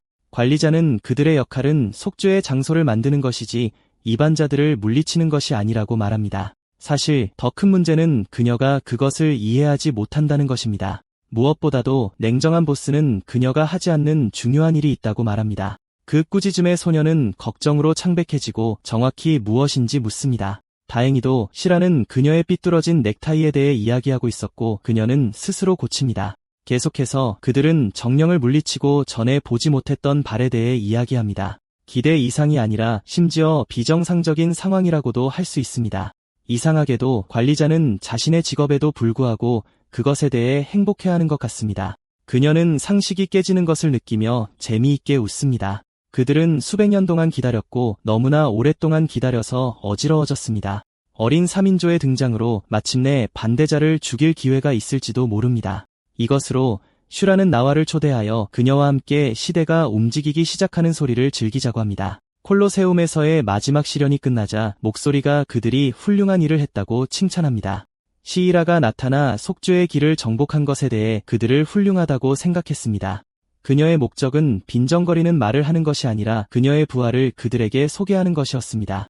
나오는 여전히 부끄러워하고 불편해하며 그녀가 디자인한 던전을 깨뜨렸습니다. 그들은 서로 오랫동안 관계를 맺을 것 같으니 잘 지내는 것이 좋습니다. 알바는 그런 연결을 원하지 않지만 시이라는 선물로 그들을 설득하려고 합니다. 관리자의 손가락을 튕기자 황금빛이 두 자매를 둘러싸고 그들은 몸 전체에 퍼지는 새로운 에너지를 느낍니다. 시험해본 결과 쿠는 몸을 단단한 비늘로 덮는 용 기술을 사용합니다. 금지된 기술을 사용한 후 잃어버린 정령 기술이 부분적으로 돌아왔습니다. 그러한 힘은 정령과 동의어이므로 이것은 그들의 전투 능력을 크게 증가시킬 것입니다. 만약 그녀가 팔에 용비늘이 일찍 있었다면 전투는 긁힌 상처만으로 끝났을지도 모릅니다. 상황을 종합해보면 알바는 이것이 시이라가 그들이 잃어버린 힘을 가지고 있다는 것을 의미하는지 묻습니다. 그녀는 그것을 반박하고 금지된 것을 사용하여 약해진 후 잃어버렸다고 설명합니다. 나와는 그의 보스가 그들의 기술을 훔쳤다고 무례하게 암시하기 때문에 공격을 외칩니다. 그녀를 진정시키고 계속해서 시라는 다시 그들을 축하하지만 이것은 그들의 여정의 첫 번째 단계일 뿐이라고 말합니다. 미궁의 깊이는 여전히 멀리 떨어져 있으며 그들은 세 사람이 길을 개척할 충분한 결심을 갖기를 기대합니다. 진정한 시작은 거기에서 시작되므로 그들은 행운과 좋은 여정을 빌어줍니다. 두 그룹, 파트, 그리고 도전자들은 그들의 모험의 계속을 위한 문을 통과합니다. 놀랍게도 그들은 조용하고 아름다운 도시의 거리로 걸어 들어갑니다. 이것이 자연스럽게 일어나야 할 일이지만 알바는 던전 보스를 물리친 후 일반적으로 입구로 다시 걸어가야 한다고 주장합니다. 그들은 여전히 미궁 안에 있지만 단지 안전구역 중 하나에 있다고 설명합니다. 그것은 레이어 0 정령 도시입니다. 지금으로서는 유리스는 문제없이 앉아서 이야기할 수 있는 곳으로 가고 싶어 합니다. 그들은 근처에 거대한 건물을 발견하고 당분간 안으로 들어가기로 결정합니다. 알바는 도서관에 들어서자 놀라서 비명을 질렀고 안에 있는 끝없는 양의 값비싼 문헌들을 믿을 수 없었습니다. 바로 그때 입술이 달린 책이 그들에게 어떻게 도울 수 있는지 물었습니다. 그것은 책 정령이고 유리스는 토론을 위해 개인 부스를 빌려달라고 요청했습니다. 유리벽 뒤에서 전 노예는 그가 이런 것들을 전혀 이해할 수 없다고 인정합니다. 그의 상식에 따르면 책은 숫자가 드물어야 하고 말을 할 수 없어야 합니다. 그것은 일반적으로 인간 세계에서 사실이겠지만 정령 세계에서는 정령의 힘을 사용하여 마을이 발전합니다. 식물 정령이 주변에 있으면 종이를 경작할 수 있고 정령을 사용하여 원고를 복사할 수도 있습니다. 이것은 또한 이 세계에서 문화가 더 빠르게 발전하는 이유입니다. 그는 그들이 이미 10층을 정복했는데 어떻게 레이어 제로에 있는지 묻습니다. 그렇다면 이곳은 사람들이 보통 시작하는 곳이고 쿤은 처음부터 함께 싸우고 싶어 합니다. 그녀를 재미있게 하면서 그는 농담으로 다시 자신을 소개하지만 이것은 유라스의 분노를 삽니다. 그녀는 그가 계속해서 자신이 지어낸 이상한 이름으로 그녀를 부르는 것이 얼마나 무례한지 생각하고 있었습니다. 그는 그녀가 도마뱀이었을 때 그녀의 현재 이름을 지어냈기 때문에 그녀의 본명을 사용하는 것을 고려합니다. 그러나 쿤은 그녀가 둘 다의 애착을 가지고 있지만 그녀는 자신의 원래 이름을 스스로에게 주었다고 말합니다. 이제 그녀는 그녀의 주인에 의해 주어진 이름을 소중히 하고 싶고 돌아가고 싶지 않습니다. 그들은 그녀를 무엇이라고 부를지에 동의하면서 밝고 즐거운 미소를 교환합니다. 한편 유리스는 그녀의 소중한 여동생의 정체가 바뀌는 것을 지켜보았습니다. 그녀는 이를 악물고 침묵 속에서 그를 저주했습니다. 해가 질 때가 되었으므로 쿤은 완벽한 타이밍이라고 말합니다. 알바는 다시 그들이 모두 무엇에 대해 이야기하고 있는지 혼란스러워했고 그는 곧 밤의 불빛과 수많은 밝은 별들이 도시를 비추자 놀라움과 경탄으로 응시했습니다. 그것은 매혹적이었고 인간 세계보다 훨씬 나았습니다. 그럼에도 불구하고 유리스는 숙소에 가는 데 집중하고 있었고 그녀의 여동생을 유혹하고 있는 남자를 격리시키고 있었습니다. 그녀의 여동생은 도적들을 물리치고 남은 돈으로 여전히 비용을 자원하여 부담합니다. 보물의 힘으로 그들은 하룻밤 동안 멋진 숙소로 향합니다. 곧 알바는 뜨거운 샤워를 즐기고 있었고 개인 욕실이 어떻게 작동하는지조차 몰랐습니다. 그는 전에 경험한 적이 없었던 돈의 힘에 빠져 있었습니다. 그가 밖으로 나왔을 때 혼란스러운 광경이 그를 맞이합니다. 다른 방을 예약했음에도 불구하고 두 소녀가 그의 방에 있는 것을 봅니다. 쿠우는 아직 그에게 말하지 않았지만 그들이 이야기해야 할 중요한 것이 있습니다. 그들의 만남에 대한 근본적인 세부 사항이 있습니다. 왜 그들은 금지된 기술을 사용하게 되었을까요? 그들은 무엇을 했나요? 그리고 그들은 어떤 상황으로 몰리고 있었나요? 마지막으로 그녀는 그가 결정을 내리기 전에 그들이 결국 맞서게 될 적을 그가 알기를 원합니다. 정령 세계의 가장 큰 적은 반대자라고 불리는 위대한 괴물입니다. 몇 달 전 특정 숨겨진 마을이 지속적인 공격으로 파괴되었습니다. 어두운 에너지 구체는 집을 습격하여 집과 그 소유자를 날려버렸습니다. 어떤 사람들은 부상자를 치료하고 붕괴된 건물에 갇힌 사람들을 구하기 위해 서둘렀습니다. 한편 알로트는 무서워서 떨면서 무슨 일이 일어나는지 전혀 몰랐어. 한 노인이 고개를 들고 모두가 사실을 알고 있지만 마음이 현실을 이해하길 거부하고 있다고 말했어. 쉽게 말해서 전설적인 악령 반대자가 깨어나서 깽판을 치려고 해. 턱에 영적 에너지를 모아서 고래 같은 존재가 도시의 일부를 쏘고 증발시켰어. 시민들은 공포에 질려 더 이상 할 수 있는 일이 없다는 것을 깨달았지. 마을은 끝났고 필사적인 탈출 시도만이 남았어. 하지만 한 사람은 희망을 잃지 않았어. 쿠우가 그들과 반대자 사이에 서 있었어. 주리스도 부상을 입었지만 그녀를 막으려 했지만 적이 이미 그녀에게 또 다른 광선을 쏘았기 때문에 너무 늦었어. 그녀는 모든 힘을 방출하여 금지된 기술을 사용했어. 설명이 끝나고 알바가 방금 들은 이야기를 처리하면서 방은 조용해. 쿠우는 처음부터 이야기를 다시 정리해. 반대자는 수세기 동안 영적 세계에서 파괴를 퍼뜨렸고 영혼과 인류를 파괴하기 위한 신이라고 불려. 그것은 긴 봉인에서 방금 깨어났고 수만 명의 평범한 영혼조차도 그것에 맞설 기회가 없을 거야. 그러한 괴물에게 공격받는 것은 분명히 최악이야. 그들은 대책을 가지고 있었어. 운이 좋든 불행하든. 재앙이 닥치면 일라에 숨겨진 마을이 반대자를 다시 봉인하는 임무를 맡았어. 알바는 그것이 사용된 금지된 기술인지 물어봐.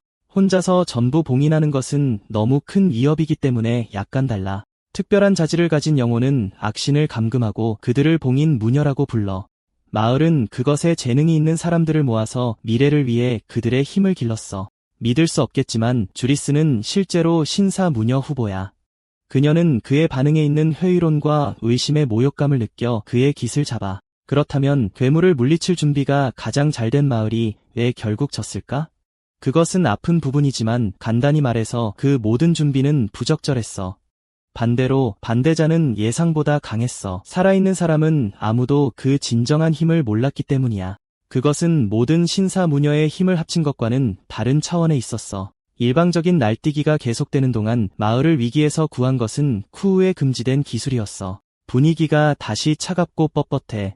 구체적으로 말하면 그녀는 반대자를 영혼 미로의 깊이로 순간이동시켰어. 그것은 단지 임시 방편이었어. 하지만 지라스는 여전히 그 위협을 달성할 수 있었던 그녀가 너무 자랑스러워. 마찬가지로 알바는 마침내 수만 명이 할 수 없는 일을 해낸 그녀가 얼마나 대단한지 깨달아. 그 소녀는 모든 칭찬에 당황해서 얼굴을 붉혀. 더 나이 든 영혼은 또한 그녀를 너무 많이 칭찬했다는 것을 깨달아. 그녀의 수단을 넘어선 힘을 휘두르는 것은 금지된 기술을 사용한 것에 대한 처벌을 받았어. 인간은 던전이 얘라는 것을 기억하며 어떤 처벌이 있는지 궁금해. 그것에 대해 기억해야 할 3가지 주요 사항이 있어. 첫째, 그녀는 점차적으로 힘을 잃고 약해져서 도마뱀으로 변할 정도가 되었어. 둘째, 그녀는 고통을 받기 위해 무작위로 인간 세계로 보내졌어. 마지막으로 그녀는 조직에 의해 처형될 예정이었어. 오늘날의 속죄의 길에서 그녀는 그와 계약을 맺은 후 힘을 되찾았기 때문에 그토록 오랫동안 살아남았어. 덧붙여서 지라스의 금지된 기술은 순간이동과 큐를 따라 인간 세계로 가는 것이었어. 그녀의 죄가 약간 더 가벼웠기 때문에 그녀의 힘 손실은 비례적으로 적었어. 그들 둘 다 영적인 힘을 완전히 회복하지 못했어. 하지만 이걸로 정화는 완료되었어. 이제 그들은 영혼 미로의 18층에 도달하는 다음 목표로 넘어가야 해. 그들은 일라에 숨겨진 마을의 폐허로 돌아갈 거야. 먼저 마을의 상태와 모두의 안전을 확인하는 것이 필요해. 그 다음은 봉인 신사 무녀의 힘 방출이야. 알바가 힘 방출에 대해 들은 것은 이번이 처음이야. 젊은 신사 무녀 후보는 여전히 훈련 중이며 마을로 돌아가는 것은 그것을 완료할 수 있어. 쿠우는 두 손을 모으고 주인에게 그들 둘 다 18번째 은신처에 있는 숨겨진 마을로 데려가 달라고 부탁해. 그 벅찬 임무에 그는 꿀꺽 삼키지만 그들을 고향으로 데려가 달라는 요청을 이해하고 받아들여. 용영호는 축하하고 그에게 감사하지만 주리스는 그가 너무 쉽게 결론을 내려서는 안 된다고 말하며 끼어들어. 그녀는 그의 대답과 이전의 도움에 감사하지만 그는 이것에 대해 조금 더 생각해야 해. 알바는 왜 그녀가 이것에 대해 그렇게 조심스러워하는지 궁금해. 만약 그가 그들과 반대자와 관련된다면 그의 삶은 왜곡될 것이고 그는 고통스러운 길을 걸을 거야. 그 의미는 쿠우에게도 와 닿고 주리스는 그런 상황에 그렇게 쉽게 끌려들어가는 것이 정말 괜찮은지 확인해. 침묵이 모두를 사로잡지만 용영호는 먼저 그가 원하는 보물을 얻자고 제안하며 긴장을 풀어. 세이라가 말했듯이 미로는 모든 소원이 이루어질 수 있는 곳이야.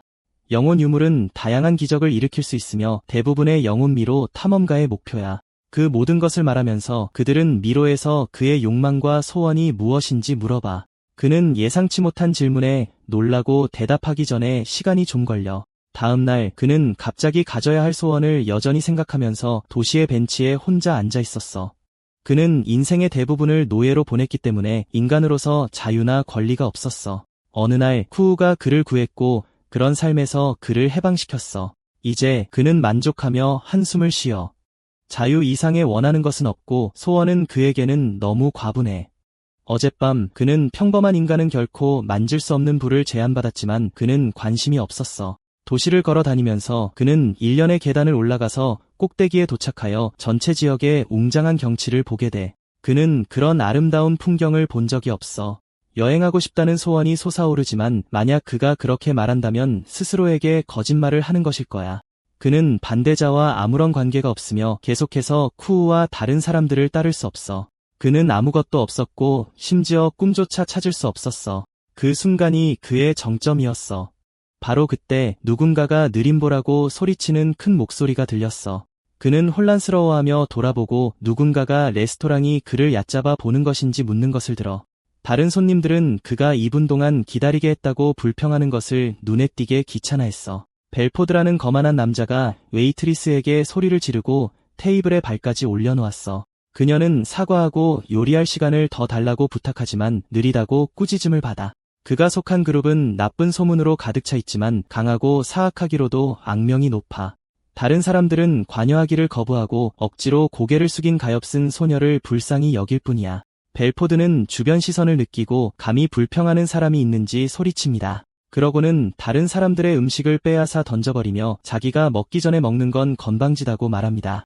용감하고 어리석은 소녀는 다른 손님들을 괴롭히면 안 된다며 그를 막으려 합니다. 자신을 기다리게 한 게 그녀 잘못이라며 주먹을 들어 때리려 하지만 두려움에 눈을 감으면서도 물러서지 않습니다. 바로 그때 알바가 바닥에 떨어진 음식을 줍는 것을 보고 낭비하는 이유가 궁금해 멈춰섭니다. 그에게는 믿을 수 없었지만 벨포드는 감히 자신에게 반항하는 사람이 있다는 사실에 어이가 없을 뿐입니다. 미궁 30층을 정복했다고 주장하며 자신은 평범한 사람들과 다르다고 여깁니다. 하지만 주변에 정령이 없는 정령 사용자는 평범한 인간과 다를 바 없습니다. 이것은 그 남자의 인내심을 한계까지 밀어붙입니다. 분노한 그는 칼을 뽑습니다. 웨이트리스는 그들에게 조심하라고 말합니다. 벨포드는 칼을 휘두르며 자신들이 겪은 전투 횟수의 차이는 엄청나다고 말합니다. 알바는 손가락 2개만으로 칼날을 쳐내고 남자는 완전히 빗나간 것을 깨닫습니다. 무슨 일이 일어났는지 전혀 모른 채 그는 완전히 어리둥절해합니다. 전직 노예는 자신들이 싸운 전투의 차이에 동의하며 그의 입을 억지로 벌립니다. 음식을 낭비하는 것에 대한 교훈을 주기 위해 밟힌 샌드위치를 집어 벨포드의 입에 쑤셔 넣습니다. 그 힘에 그는 방을 가로질러 날아가 테이블에 처박힙니다. 다른 손님들은 갱단의 파티 리더가 당황하고 기절하자 걱정하며 쳐다봅니다. 한편 웨이트리스는 그가 한 일에 놀라움을 감추지 못하며 도와줘서 고맙다고 말합니다. 칼로 칼을 막는 사람들은 있지만 그는 손가락 몇 개만으로 해냈습니다. 모험가냐고 묻자 그녀는 처음으로 미궁에 들어갈 예정이라고 말합니다. 그는 그녀가 갑자기 너무 가까이 다가와 당황하고 그녀는 마침내 자신을 틴이라고 소개하며 본 카페에 온 것을 환영합니다. 그녀는 그의 모험에 대해 이야기해준다면 커피 한 잔을 대접하겠다고 약속합니다. 커피숍 밖에서 티니는 자신과 알바가 모두 15살이라는 사실에 충격을 받습니다. 알바는 자신이 나이에 비해 늙어 보이는 것을 인정합니다. 티니는 그가 정령 미궁에 처음 도전하는 것이 믿기지 않지만 베테랑처럼 움직였습니다. 그녀는 또한 그가 인간인지 의심하는데 그런 위협을 달성한 인간은 없기 때문입니다. 한편 알바는 메뉴를 보느라 바쁘지만 글을 읽을 수 없기 때문에 그녀는 그에게 톨다크 모카 칩 카페 라떼를 주문하라고 추천합니다. 그를 위해 주문한 후 그녀는 다시 본론으로 돌아가 자신들이 둘 다 신참 정령 사용자이기 때문에 팀을 이루어야 한다고 제안합니다. 하지만 그는 그녀의 제안을 거절하며 정령 미궁으로 돌아가기 전에 먼저 해야 할 일이 있다고 말합니다. 회상 속에서 쿤은 알바에게 정령 미궁에서 바라는 것이 무엇인지 묻습니다. 현재에서 그는 티니에게 자신은 아무런 소망이나 욕망이 없다고 말합니다. 티니는 모든 도전자가 욕망을 가지고 있는 것은 아니지만 미궁에 도전할 때 동기부여가 매우 중요하다는 것을 이해합니다. 안으로 들어가는 것은 죽음 그 자체인데 정령은 사람을 삼킬 수 있는 강한 살인 의도를 가진 초월적인 존재이기 때문입니다. 이 사악한 의도는 인간과 같은 작은 존재에게는 치명적인 독이 될 수 있습니다. 마음이 감염되면 앞으로 나아갈 수 없고 살아남기에는 너무 약한 자들만이 죽음을 맞이합니다. 그렇기 때문에 미궁에 들어가려면 욕망과 신념을 가지는 것이 중요합니다. 이것들은 끝까지 싸우며 나아가는 데 도움이 될 것입니다. 티니는 쑥스럽게도 다른 사람들에게서 들은 이야기라고 인정하지만 알바는 그것이 그에게 미궁에 도전하는 것이 무엇을 의미하는지 이해하는데 도움이 되었다고 인정합니다. 바로 그때 그의 다크모카 음료가 도착하고 알바는 눈앞에 있는 신비로운 음료에 놀란 듯합니다. 그러고는 카페 서버를 올려다보고 메이드복을 입은 정령을 보고 충격을 받습니다. 그러고는 자신이 전설적인 타락한 남자냐고 묻습니다. 그 정령은 그의 말에 흔들리지 않는 듯하고 심지어 고개를 숙여 그들의 카페에 온 것을 환영합니다. 티니는 그가 손님을 괴롭히고 있다고 말하며 정정합니다. 서버는 사과하고 자신을 티니의 계약 정령인 토틀이라고 소개합니다. 그는 알바가 정령 미궁에 대한 욕망에 대해 걱정하는 것을 엿들었다고 솔직하게 말합니다. 그는 신참 모험가들에게 참견하고 싶어지기 때문에 알바에게 조언을 해주려 하지만 알바는 자신도 처음으로 미궁에 도전하는 것이기 때문에 피하려 합니다. 하지만 참지 못하고 알바는 그의 욕망이 무엇인지 묻고 그의 크로스 드레싱을 완벽하게 하고 싶어 한다고 추측합니다. 토틀은 웃으며 약자를 돕는 영웅이 되고 싶다고 대답합니다. 그는 어렸을 때 영웅 그림책이 그를 가장 큰 꿈으로 이끌었다는 것을 기억합니다. 영웅이 되고 싶어서 그는 자신의 의상을 만들었고 결국 코스프레가 그의 취미가 되었습니다. 그는 정령 미궁에 뛰어들어 그림책 속 영웅처럼 더 강해져서 자신만의 정의를 이루고 싶어 합니다. 알바는 그 정령의 신념을 보고 멍해집니다. 그는 의상 차림으로 진지하지 않아 보이지만 미궁에 도전하는데 적절한 욕망과 열망을 가지고 있으며 알바는 그 정령이 자신보다 더 훌륭하다고 생각합니다. 토틀은 신념은 쉽게 가질 수 있는 것이 아니라고 말합니다. 알바는 좌절감에 숨을 내쉬며 최근 노예에서 해방되었고 계약 정령인 쿨을 자유롭게 해준 것에 대해 돕는 것을 생각하고 있다고 말합니다. 그는 자신이 내면이 비어있고 욕망이나 신념이 없다는 것을 깨닫습니다. 아무리 자유를 누려도 그는 아마도 여전히 본성적으로 노예일 것이고 그렇기 때문에 그에게는 내면에 욕망이 없는 것입니다. 그 사실은 두 사람에게 충격을 주고 잠시 침묵하게 만듭니다. 그러자 토틀은 알바가 아직 자신의 욕망을 깨닫지 못했을 가능성이 있지만 자신의 정령을 돕고 싶어하는 것은 자신의 욕망으로 간주할 수 있다고 말합니다. 알바는 이를 인정하려 하지 않지만 티니는 그가 커피숍에서 자신을 도왔던 것처럼 자신의 의지와 선택 능력이 분명히 있다고 지적합니다. 이러한 방식으로 그는 더 이상 노예가 아니라 자신의 의지와 신념을 가진 평범한 사람입니다. 알바는 자신이 이전에는 아무것도 선택한 적이 없기 때문에 이를 깨닫고 놀랍니다. 그는 또한 그들의 길이 어디로 이어지든 지금은 자신의 개인적인 건강을 선택할 수 있기 때문에 행복하다고 주리스에게 말할 때 그의 마음이 방황합니다. 바로 그때 쿠와 주리스가 도시에서 마법적 변동을 감지하고 오랫동안 그를 찾아 헤맨 끝에 나타납니다. 토틀은 나서서 두 정령에게 인사합니다.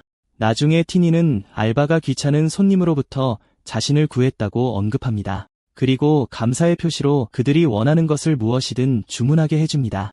주리스는 즉시 초콜릿 케이크를 주문하고 쿠는 용이라서 뼈있는 고기를 주문합니다. 하지만 티니는 카페에 그런 음식이 없다고 말하며 대신 치킨 샌드위치를 추천합니다. 음식을 주문한 후 주리스와 쿠는 제대로 자신을 소개합니다.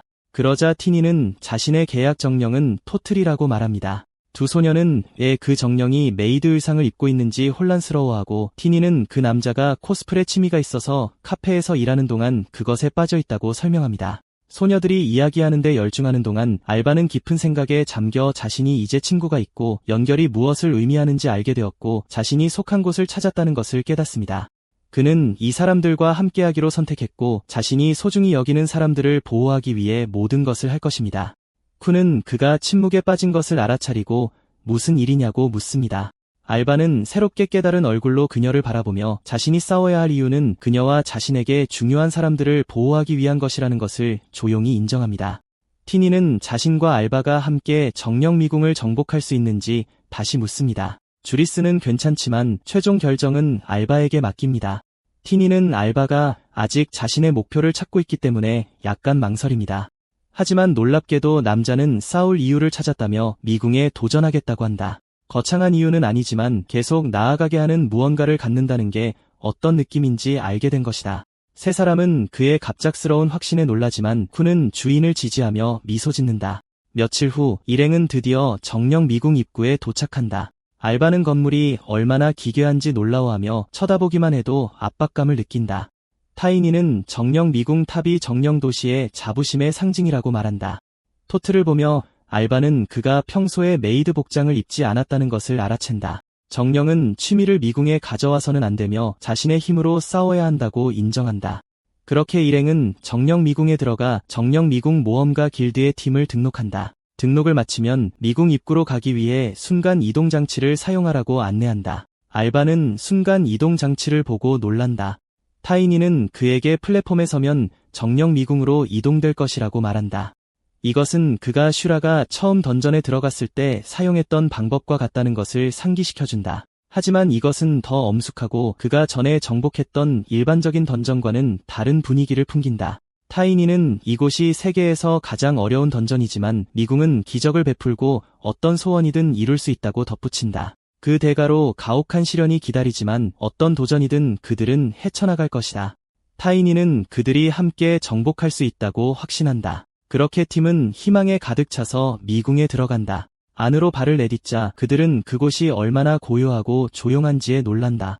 쿠는 주인에게 미궁은 각 층마다 독립된 공간을 가지고 있다고 알려준다. 그가 혼란스러워하는 것을 보고 그녀는 미궁에는 산, 바다, 사막, 설원이 있어서 일반적인 던전과는 매우 다르다고 설명한다. 쿠는 무슨 일이든 일어날 수 있으니 방심하지 말라고 경고한다. 바로 그때 그들은 멀리서 비명을 듣고 누군가가 도움을 요청하고 있다. 한 남자가 불짓대로부터 도망치고 있고 그의 계약 정령이 공격받고 있다. 팀은 혼란스러운 장면을 관찰하며 모험가와 그의 정령이 둥지를 건드렸을 것이라고 추론한다. 무력한 모험가는 마력 강화를 사용하려 하지만 소용이 없다. 쿤은 평범한 신인 정령 사용자가 저렇게 많은 불길을 감당할 수 없다는데 동의한다. 가만히 있으면 싸움에 휘말릴 수 있기 때문에 타이니는 알바에게 자신의 능력을 보여주기 위해 팀을 대표해 행동하기로 결정한다. 그녀는 주문을 외우고 정령 기술, 조건 소환을 사용한다. 그녀는 거대한 슬라임을 소환하고 자매는 소환 기술이 보통 신인들이 수행하는 것이 아니기 때문에 놀란다. 알바는 그녀의 기술이 정말 그렇게 인상적인지 궁금해하고 주리스는 그에게 전투가 어떻게 펼쳐지는지 지켜보라고 조언한다. 타이니는 자신의 슬라임에게 흩어지라고 명령하고 한 번에 수많은 불길을 죽인다. 쿤은 최상위 티어 슬라임을 소환하고 계약하는 것은 쉬운 일이 아니라고 설명한다. 적어도 30층 클래스 능력은 되어야 한다. 알바는 그들이 겨우 1층에 있다는 것에 놀라워하며 타이니가 이미 정령 사용자로서 초보 단계를 넘어섰다는 것을 깨닫는다. 여자는 마력 강화를 사용하여 싸움에 집중하고 알바는 특히 단 하나의 정령으로 이미 거대한 불지 군대를 압도하고 있다는 점에서 더욱 감탄한다. 싸움을 마무리하기 위해 토틀도 합류하여 저주받은 창을 휘두르며 더욱 많은 불지를 섬멸하는 빠른 배기를 날린다. 그는 잠시 멈춰서 주인님을 칭찬하며 그녀는 어린 시절부터 정령 사용자로 엄격한 훈련을 받았기 때문에 특별하다고 모두에게 말한다. 마지막으로 타이니는 또 다른 주문을 사용하여 마법 강철로 남은 불길을 꿰뚫어 그녀의 싸움을 지켜보는 모험가들에게 더욱 깊은 인상을 준다. 알고 보니 그녀는 정령 도시에서 훈련받은 엘리트 정령 사용자, 진정한 세계적 수준의 신인이었다.